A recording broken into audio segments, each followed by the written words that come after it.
Cougar softball team on a 4-game winning streak, all 4 in conference play. They go to 9-6 on the season right now, and coming up before your spring break trip, a big doubleheader with William Woods.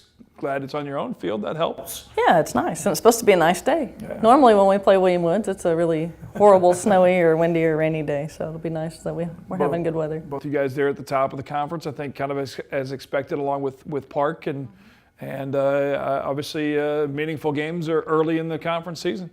Definitely. We're always excited. They have a great #1 pitcher in Mackenzie Bowden, and we've seen her for 4 years. Most of the girls have played against her at some point or another, and you know, they're always up for William Woods. It's a game I don't have to motivate at all. They have friends over there, but yet it's still a rival when they get on the field. So that's another aspect to the fact that so many of the girls on your team are from Missouri, whether it's Boonville or Jeff City or Blair Oaks, and they've got girls from Rockbridge and these other local schools as well, and you really get them together, and they've played with each other on summer teams and select teams, but you put all that aside when it's the red and green versus the blue and silver. I think it means more. I mean, I think they're more determined to win because they know the players. For a while there, I was trying to say, hey, this is a rivalry, but it didn't mean a lot. But now it does. For the last, several years, it's meant a lot to them as well. And I think knowing that, hey, down the stretch here, that's going to be a team that you have to get through down the road. Obviously, Park is going to be another tough opponent as well in the conference play. Any other the new teams in conference or anybody that you're seeing? And it's tough without seeing a whole lot of games yet, but that might be a team to look out for on the horizon. Freed Hardeman out of Tennessee. They were ranked number 14 in the preseason, but they lost a lot in Gulf Shores as well. Mm-hmm. And they're not performing as well as expected, but they're undefeated in conference as well at this point. So we'll see. Yeah, there you go. I got to watch them a little bit, but again, it's different when you're playing them. When they're playing a team, it was late at night, and we got to see them pitch a couple innings. Spring break trip, another chance for you guys to travel. We're heading to Florida for some games. Talk a little bit about who your matchups will be down there. We play Embry-Riddle out of Daytona on Monday, and then we play Southeastern, who's now receiving votes, and they're a very good team. I think they should legitimately be in the top, probably 15 in the nation. They're just a new team on the horizon. Nobody has seen them, but they performed very well. Beat some really good teams down in Gulf Shores. I got to watch them play. I mean, they're aggressive, they're fast, they have good pitching, good offense, so I'm looking forward to that game. Mm-hmm. And then we finish up with Warner. At this point in your season, 15, 16 games in, who's somebody that's surprised you and stop and kind of go, whoa, oh, wow, okay. I thought we'd get good things, but this is awesome. I think really the most surprised is probably Brittany Jarks.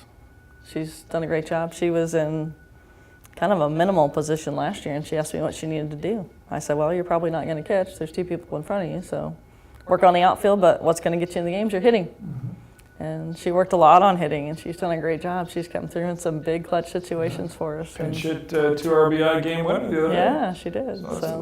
So yeah, she's done a fantastic job. And we talked a little bit earlier, but some of your freshmen that have come in, Carly Spalding, I mean, these are players that, a lot of times if they're skilled and ready to go, you throw them right in as freshmen. But at the same time, that leap from the high school level to what they're doing on their select teams to the NAI and the college level is a whole different part of the ball game. But Carly is doing a great job for us. She's playing center field, and I think she's only going to get stronger out there. Where she really helps us a great deal is her offensive output. She's number 2 in our lineup. She can bunt, she can slap, she can hit it over the fence. So steals bases whenever she gets on base. If there's not somebody in front of her, she's very fast and very fun to watch on the bases. She's a great runner. Are you more aggressive on the bases, or is that just the players you have this year, or is it the opportunities seem to, and maybe it's only the 4 games that I've been able to see, but it seems like that the opportunity has presented itself, and maybe that's A, the opponent, or B, just the situation in the game? I think all the above. I think, we have a great team that we're hitting the ball well. We're hitting in the gaps. We have a lot of opportunities to run, and we are aggressive. When you're in the lead, it's a lot easier to be aggressive than when you're behind. You don't take as many chances, so that helps. What's the number 1 and 2 things that you guys got to get better at?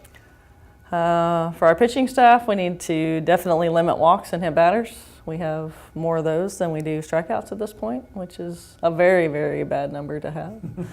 And probably just to communicate more on defense. We didn't have dirt until we went to Arkansas for our first pregame warm-up and had limited practices outside. So to communicate with people, especially our outfield, because it's primarily a lot different, and communicating between the infield and the outfield has been a big deal for us. You talk about working with the pitching staff as far as improvement-wise, eliminating the hit batters and the walks. Is there a balance to how the pitchers work in practice to kind of try and fix those things because of the injuries, or how does that?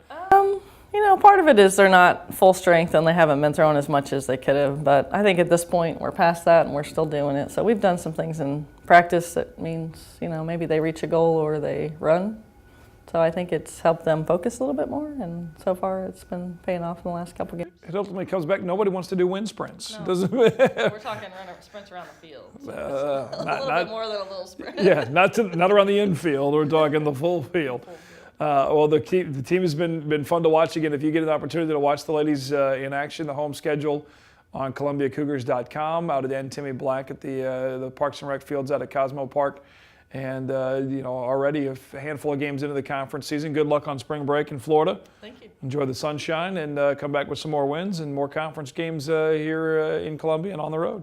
Okay, thank you. Coach Wendy Spratt, the Columbia College Cougars, trying to add to that 4-game winning streak. They've got William Woods up next at home and then on the road to Florida. And we'll keep posted on those guys again on ColumbiaCougars.com. Thanks for watching Cougar Coaches Show here on MediaCom Channel 22.